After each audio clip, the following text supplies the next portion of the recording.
Hello friends, welcome to சுதாவின் சமையலறை. இன்றைக்கி நம்ம பார்க்க போகிற ரெசிபி என்ன அப்படின்னா, சிம்பிளான முறையில் டேஸ்டியாக அதே நேரத்தில் காரசாரமாக பெப்பர் சிக்கன் எப்படி பண்ணலாம் அப்படிங்கிறத இந்த வீடியோவில் பார்க்க போகிறோம். வாங்க வீடியோக்குள்ளே போகலாம். முதல்ல பெப்பர் சிக்கனுக்கு ஒரு பொடி ரெடி பண்ண போகிறோம். அதுக்கு ஒரு கடாயில் 1 டீஸ்பூன் அளவுக்கு சோம்பு, 1.5 டீஸ்பூன் அளவுக்கு மிளகு. நம்ம பெப்பர் சிக்கன் பண்ணுறதுனால மிளகோட அளவு கொஞ்சம் கூடுதலாக இருக்கணும். அடுத்து 1 டீஸ்பூன் அளவுக்கு சீரகத்தோட அளவும் சோம்போட அளவும் சரிசமமாக எடுத்துக்கோங்க. மிளகோட அளவு கொஞ்சம் கூடுதலாக எடுத்துக்கோங்க.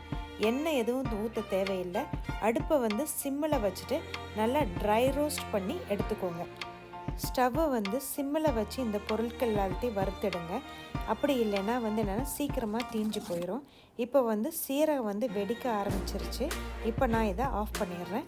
ஆறுனதுக்கப்புறம் மிக்ஸி ஜாரில் போட்டு தண்ணி ஊற்றாமல் பொடி பண்ணி எடுத்துக்கோங்க. நான் இன்றைக்கி 1/2 கிலோ போன்லெஸ் சிக்கன் எடுத்துருக்கிறேன். நீங்கள் போன் இருக்கிற சிக்கன் கூட எடுத்துக்கலாம். சிக்கனை நல்லா கழுவிட்டு இந்த சிக்கனுக்கு தேவையான அளவு உப்பு, 2 டேபிள் ஸ்பூன் அளவுக்கு தயிர், 1 டேபிள் ஸ்பூன் வத்தல் பொடி, 1 டேபிள் ஸ்பூன் கொத்தமல்லி பொடி, 1 டேபிள் ஸ்பூன் இஞ்சி பூண்டு பேஸ்ட், கொஞ்சமாக கரம் மசாலா, இது எல்லாத்தையும் சேர்த்து நல்லா சிக்கனில் மேரினேட் ஆகிற மாதிரி நல்லா கலந்து விட்டுக்கோங்க. நல்லா கலந்து விட்டுட்டு அதை ஒரு மூடி போட்டு ஒரு மணி நேரம் நல்லா ஊறட்டும். ஊறுனா அந்த மசாலா எல்லாம் சிக்கனுக்குள்ளே இறங்கி நல்லாயிருக்கும்.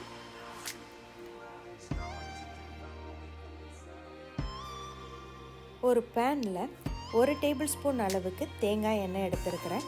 இன்றைக்கி நான் மரச்செக்கு தேங்காய் எண்ணெய் தான் யூஸ் பண்ணியிருக்கேன். இது இந்த டிஷ்க்கு ஒரு ஸ்பெஷலாக ஒரு வாசனையை கொடுக்கும். எண்ணெய் நல்லா காஞ்சதுக்கு அப்புறமா சின்னதாக ஒரு பிரியாணி இலை, கொஞ்சமாக சோம்பு போட்டு தாளிச்சுக்கோங்க. இந்த சோம்பு நல்லா பொரிஞ்சதுக்கப்புறமா நான் இன்றைக்கி ஒரு பெரிய சைஸில் ஒரு பெரிய வெங்காயம் கட் பண்ணி வச்சுருக்கிறேன். பொடிசாக கட் பண்ணியிருக்கேன், அதையும் சேர்த்துக்கோங்க. அப்புறமா என்னென்னா ஒரே ஒரு பச்சை மிளகாய். இந்த பச்சை மிளகாய் இந்த டிஷ்க்கு ஒரு தனி ஃப்ளேவர் கொடுக்கும். கொஞ்சமாக கருவேப்பிலை, இது எல்லாத்தையும் சேர்த்து நல்லா வதக்கிக்கோங்க.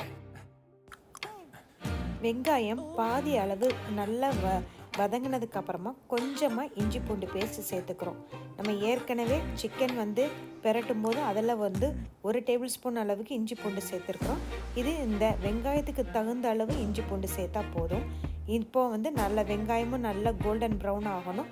அந்த இஞ்சி பூண்டோட பச்சை வாசனை போகணும். இப்போ வெங்காயமும் நல்லா கோல்டன் ப்ரௌன் ஆயிடுச்சு. இஞ்சி பூண்டோட பச்சை வாடையும் போயிடுச்சு. இப்போ நம்ம இதுக்கு தேவையான மசாலா சேர்த்துக்கலாம்.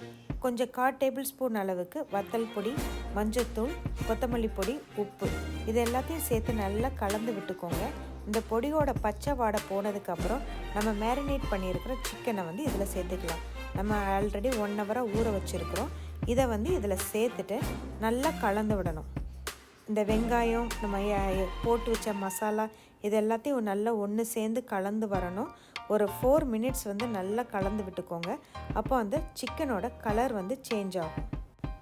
இப்போ சிக்கன் நல்லா வதங்கிருச்சு. இதில் தண்ணிலாம் எதுவும் சேர்க்க தேவையில்லை. ஒரு மூடி போட்டு வேக விட்டுருங்க. ஒரு 5 நிமிஷம் கழித்து அதை ஓப்பன் பண்ணி பார்த்தீங்கன்னா அந்த சிக்கன்லேருந்தே தண்ணி விட்டுருக்கும். இப்போ 5 மினிட்ஸ் ஆயிடுச்சு. மூடியை ஓப்பன் பண்ணி பார்க்கலாம். எவ்வளோ தண்ணி வந்திருக்கு பார்த்தீங்களா? இந்த தண்ணியே போதுமான அளவு சிக்கன் வேகிறதுக்கு.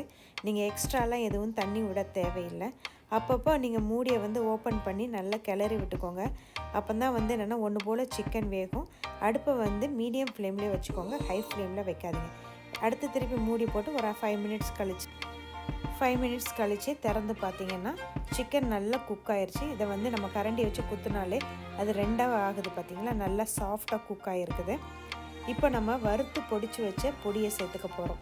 சீரகம், சோம்பு, மிளகு, இது எல்லாத்தையும் பொடி பண்ணியிருக்கோம். அதை கடைசியில் தான் நீங்கள் சேர்க்கணும். முதலையே சேர்த்துறாதீங்க, மிளகு கசந்து வந்துடும். இந்த பொடியை சேர்த்ததுக்கப்புறம் நல்லா கலந்து விட்டுக்கோங்க. ஒரு 2 நிமிஷம் நல்லா சிம்மில் வச்சு நல்லா கலந்து விட்டுக்கோங்க.